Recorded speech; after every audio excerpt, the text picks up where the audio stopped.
৯৪ বছরে পা রাখল প্রাচ্যের অক্সফোর্ড খ্যাত ঢাকা বিশ্ববিদ্যালয়। দিবসটি উদযাপনে সকাল থেকেই সাবেক ও বর্তমান শিক্ষার্থীদের মিলন মেলা বিশ্ববিদ্যালয় প্রাঙ্গণে। শোভাযাত্রা, প্রামাণ্যচিত্র প্রদর্শনী কিংবা স্মৃতিচারণ সব আয়োজনের মধ্য দিয়ে ইতিহাস আর ঐতিহ্যকে তুলে ধরেন সবাই। সেফাল হোসেনের রিপোর্ট। বেলুন উড়িয়ে আর জাতীয় সঙ্গীতের মধ্য দিয়ে ৯৩ বছর পূর্তির আয়োজন শুরু।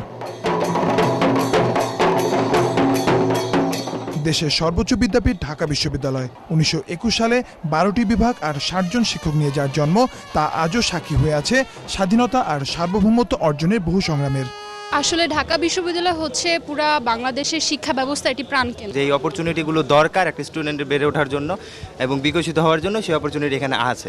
প্রধান অতিথি বিশ্ববিদ্যালয়ের সাবেক শিক্ষার্থী এবং জাতীয় সংসদের স্পিকার শিরিন শারমিন চৌধুরীর আশা, অতীতের মতোই ভবিষ্যতেও সাফল্যের উদাহরণ রাখবেন শিক্ষার্থীরা। আমরা এখান থেকে শিখেছি মুক্ত চিন্তার বিকাশ কিভাবে হয়। আমরা এখান থেকে শিখেছি অসাম্প্রদায়িকতার কথা। আমরা শিখেছি স্বাধীনতার চেতনার কথা। বিশ্বের সঙ্গে তাল মিলিয়ে জ্ঞানের প্রতিটি শাখায় এগিয়ে যাওয়ার কথা বলেছেন উপাচার্য। ঢাকা বিশ্ববিদ্যালয় পরিবার এই দেশকে গণতান্ত্রিক আইনের শাসনের দেশ হিসেবে পরিণত করার ক্ষেত্রে নেতৃত্ব দেবে, এই আশা, এই প্রত্যাশা আমার সবসময় আছে। শতবর্ষ পূর্তিতে গুণে মানে এবং সৃষ্টিতে বিশ্বের অন্যতম শ্রেষ্ঠ শিক্ষা প্রতিষ্ঠানের রূপ পাবে এই বিদ্যাপীঠ, প্রত্যাশা সবার। সেফাল হোসেন, চ্যানেল আই, ঢাকা।